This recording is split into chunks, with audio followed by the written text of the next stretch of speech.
ನಾನು ಗಂಗಮ್ಮ ಅಂತ. ನಾನು ಪ್ರೊಫೆಷನ್ ನಲ್ಲಿ ಶಿಕ್ಷಕಿಯಾಗಿ ಕೆಲಸ ಮಾಡ್ತಾ ಇದ್ದೀನಿ. ನನಗೆ ಈ ಮೊದಲು ಸ್ವಲ್ಪ ಆರೋಗ್ಯ ಸಮಸ್ಯೆಗಳಿದ್ವು. ನನಗೀಗ 54 ವರ್ಷ. ಏನಪ್ಪಾ ಅಂತ ಹೇಳಿದ್ರೆ ನಾನು ಸ್ವಲ್ಪ ನೋಡ್ಲಿಕ್ಕೆ ಸ್ವಲ್ಪ ತೆಳ್ಳಗಿದ್ದೀನಿ ಅಂತ ಹೇಳ್ಬಿಟ್ಟು ಸೊ ಅದನ್ನ ನಾನು ಸ್ವಲ್ಪ ವೇಟ್ ಜಾಸ್ತಿ ಮಾಡ್ಕೋಬೇಕು ಅಂತ ಹೇಳ್ಬಿಟ್ಟು ಮೆಡಿಸಿನ್ಸ್ ನೆಲ್ಲ ತಗೊಂಡೆ, ಮತ್ತೆ ನೋನಿ ಪ್ರಾಡಕ್ಟ್ ಅನ್ನು ಕೂಡ ತಗೊಂಡೆ. ಅದರಿಂದ ನನ್ಗೆ ಯಾವುದೇ ಲಾಭ ಆಗ್ಲಿಲ್ಲ. ಕೊನೆಗೆ ಆನ್ಲೈನ್ ಅಲ್ಲಿ ಸರ್ಚ್ ಮಾಡಿದಾಗ ಡಯಟ್ ಕ್ಲಿನಿಕ್ ದೀಕ್ಷಾ ಮೇಡಮ್ ಅವರು ಕ್ಲಿನಿಕ್ ಅಲ್ಲಿ ತುಂಬಾ ಚೆನ್ನಾಗಿ ಟ್ರೀಟ್ಮೆಂಟ್ ಮಾಡ್ತಾರೆ ಅನ್ನುವಂತಹ ಒಂದು ಮೆಸೇಜ್ ನಂಗೆ ಗೊತ್ತಾಯ್ತು. ರಿವ್ಯೂಸ್ಗಳನ್ನೆಲ್ಲ ನೋಡಿದಾಗ ಅದಕ್ಕೆ ನಾನು ದೀಕ್ಷಾ ಮೇಡಮ್ ಕ್ಲಿನಿಕ್ಗೆ ಹೋಗಿ ಕಾಂಟ್ಯಾಕ್ಟ್ ಮಾಡಿದೆ. ಮೇಡಮ್ ಹೇಳಿದ್ರು, ನೀವು ಜಾಸ್ತಿ ಮಾಡೋದಕ್ಕಿಂತ ನಿಮ್ಗೆ ತೂಕ ಜಾಸ್ತಿ ಇದೆ, ಬಟ್ ಫ್ಯಾಟ್ ಜಾಸ್ತಿ ಇದೆ, ಫ್ಯಾಟ್ ರಿಡ್ಯೂಸ್ ಮಾಡಬೇಕು, ಅದಕ್ಕೋಸ್ಕರ ನಾನು ಫುಡ್ ಅಲ್ಲೇನೆ ನಿಮ್ಗೆಲ್ಲ ಹೇಳ್ತೀನಿ ಅಂತ ಹೇಳಿದ್ರು. ನನಗೆ ಒಂದು 3 months ಒಂದು ಇದು ಕೊಟ್ಟರು, ಟ್ರೀಟ್ಮೆಂಟ್ ಕೊಟ್ಟರು, ಫುಡ್ ಚಾರ್ಟ್ ಕೊಡ್ತಾರೆ ಅಂತ ಹೇಳ್ಬಿಟ್ಟು. ನಿಜವಾಗ್ಲೂ ನನಗೆ ಆಶ್ಚರ್ಯ ಆಗ್ತಾ ಇದೆ.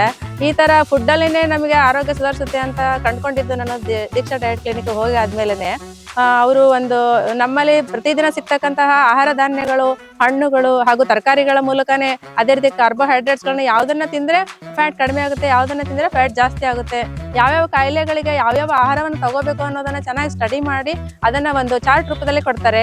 ಹಾಗೇನೆ ನಮ್ಮಿಂದ ಅವ್ರು ಏನ್ ಮಾಡ್ತಾರೆ ಅಂತ ಹೇಳಿದ್ರೆ ಫೋಟೋಸ್ಗಳನ್ನೆಲ್ಲ ತಗೊಳ್ತಾರೆ. ಆಕ್ಚುಲಿ ನಾವು ಅಲ್ಲಿ ಹೋಗಿ ಕಾಂಟ್ಯಾಕ್ಟ್ ಮಾಡಿದಾಗ ನಾನು ಫುಡ್ ಅನ್ನ ಸ್ಟಾರ್ಟ್ ಮಾಡಿ ಚಾರ್ಟ್ ಪ್ರಕಾರ 1 ತಿಂಗಳು ನಾನು ಎಲ್ಲ ಫುಡ್ ಅನ್ನ ನಾನು ಮೇಂಟೈನ್ ಮಾಡಿದೆ. ನನಗೇನ್ ಅನ್ಸ್ತು ಅಂದ್ರೆ 1 ತಿಂಗಳಲ್ಲಿ ನನಗೆ 28 ಇದ್ದಿದ್ದು 17ಕ್ಕೆ ಬಂತು ಫ್ಯಾಟ್ ಪ್ರಮಾಣ. ಸೊ ನನಗೆ ಹೋಪ್ ಆಯ್ತು, ನಿಜ ನಾನು ಈ ತರ ಫುಡ್ ಮೇಂಟೈನ್ ಮಾಡ್ಕೊಂಡು ಹೋದ್ರೆ ನನ್ನ ಆರೋಗ್ಯ ಇಂಪ್ರೂವ್ ಆಗುತ್ತೆ ಅಂತ ಹೇಳ್ಬಿಟ್ಟು ನಾನು 3 ತಿಂಗಳು ಕರೆಕ್ಟ್ ಆಗಿ ನಾನು ಫುಡ್ ಮೇಂಟೈನ್ ಮಾಡಿದ್ರಿಂದ, ಚಾರ್ಟ್ ಪ್ರಕಾರ ನಾನು ಆಹಾರ ತಗೊಂಡೋದ್ರಿಂದ ನನಗೆ ಆರೋಗ್ಯ ತುಂಬಾ ಸುಧಾರಿಸ್ತಾ ಇದೆ.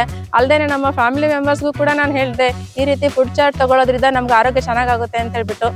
ಇದರಿಂದ ನನಗೆ ತುಂಬಾ ಲಾಭ ಆಗಿದೆ. ಆಮೇಲೆ ಮೇಡಮ್ ಅವರು ನಮ್ಗೆ ಏನಾದ್ರು ಸಂದೇಹಗಳನ್ನು ಬಂದಾಗ ಅಥವಾ ಸೀಸನಲ್ ಫ್ರೂಟ್ಸ್ ವೆಜಿಟೇಬಲ್ಸ್ ಸಿಗದೇ ಇರುವಾಗ ನಾವ್ ಎಲ್ಲೇ ಇದ್ದು ಫೋನ್ ಮಾಡಿದ್ರು ಕೂಡ ಅದಕ್ಕೆ ಅಟೆಂಡ್ ಮಾಡಿ, ಮೇಡಮ್ ಇದ್ರ ಬದಲಾಗಿ ಇಂತಹ ಫುಡ್ ತಗೊಳ್ಳಿ, ಇಂತಹ ಹಣ್ಣು ತಗೊಳ್ಳಿ ಅಂತ ಸಜೆಸ್ಟ್ ಮಾಡ್ತಾರೆ. ಇದು ನಮಗೆ ತುಂಬಾ ಹೆಲ್ಪ್ ಆಗುತ್ತೆ. ಮೇಡಮ್ ಅವರು ನಿಜವಾಗ್ಲೂ ಹೇಳ್ಬೇಕು ಅಂದ್ರೆ ಎಲ್ಲರಿಗೂ ಕೂಡ ಚೆನ್ನಾಗಿ ಸ್ಪಂದಿಸ್ತಾರೆ. ಎಷ್ಟೊತ್ತನೇ ಕಾಲ್ ಮಾಡಿದ್ರು ಕೂಡ ರಿಸೀವ್ ಮಾಡ್ತಾ ಇದ್ದಾರೆ. ನಾವು ಅಡಿಗೆ ಮನೆಯಲ್ಲಿ ಒಂದು ಆಹಾರದಲ್ಲಿನೇ ಔಷಧಿ ಇದೆ ಅನ್ನೋದನ್ನ ನಾನು ಕಂಡುಕೊಂಡಿದ್ದು ದೀಕ್ಷಾ ಡಯಟ್ ಕ್ಲಿನಿಕ್ ಹೋಗಿ ಆದ್ಮೇಲೆ. ಆಕ್ಚುಲಿ ನಾವು ಹೇಳ್ತೀವಿ ಏನ್ ಬೇಕಾದ್ರೂ ತಿನ್ಬೋದು, ಆಮೇಲೆ ಔಷಧಿ ಗುಳಿಗೆ ಇದೆ ಅಂತ ಹೇಳ್ಬಿಟ್ಟು ನಾವು ಯೋಚನೆ ಮಾಡ್ತೀವಿ. ಆದ್ರೆ ಆ ಔಷಧಿಗಳನ್ನ ನಾವು ತಗೊಳಿದ್ರೆ ನಮ್ಗೆ ಸೈಡ್ ಎಫೆಕ್ಟ್ ಜಾಸ್ತಿ ಆಗುತ್ತೆ ಅನ್ನೋದನ್ನ ನಾನು ಬಹಳ ಸಲ ಕಂಡ್ಕೊಂಡಿದ್ದೀನಿ.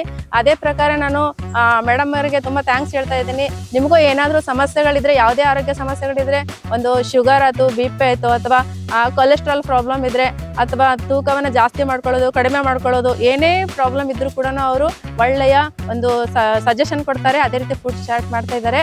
ಆಕ್ಚುಲಿ ಯಾವುದೇ ಕೆಮಿಕಲ್ಸ್ ಇಲ್ದೇನೆ, ಅಂದ್ರೆ ಈಗ ನಾವು ಮೆಡಿಸಿನ್ ಅಲ್ಲಿ ಹೇಳ್ಬೇಕು ಅಂತ ಹೇಳಿ ಸೈಡ್ ಎಫೆಕ್ಟ್ ಎಲ್ಲ ಜಾಸ್ತಿ ಬರುತ್ತೆ. ನಾವು ಈಗ ಯಾವುದೇ ಆಯುರ್ವೇದಿಕ್ ಮೆಡಿಸಿನ್ ತಗೊಂಡ್ಬೇಕಾದ್ರೂ ಆಯ್ತು, ಅಥವಾ ಇಂಗ್ಲಿಷ್ ಮೆಡಿಸಿನ್ ತಗೊಂಡ್ಬೇಕಾದ್ರೆ ಆಯ್ತು, ಆದ್ರೆ ನಾವು ತಿನ್ನುವಂತ ಆಹಾರದ ಬಗ್ಗೆ ನಮ್ಗೆ ನಂಬಿಕೆ ಇರುತ್ತೆ, ನಾವು ಇದೇ ಆಹಾರ ತಗೊಂತೀವಿ ಅಂತಕ್ಕಂಥದ್ದನ್ನ. ಹಾಗೆ ನಾವು ಫುಡ್ ಅಲ್ಲಿನೇ ಕೂಡ ಕಂಟ್ರೋಲ್ ಮಾಡ್ಕೊಳ್ಬಹುದು, ಯಾವುದೇ ಕೆಮಿಕಲ್ ಸೈಡ್ ಎಫೆಕ್ಟ್ ಇಲ್ದೇನೆ ಕೂಡ ನಾವು ಆರಾಮಾಗಿರ್ಬೋದು ಅಂತ ನಾನು ಹೇಳಲಿಕ್ಕೆ ಇಷ್ಟಪಡ್ತಾ ಇದ್ದೀನಿ.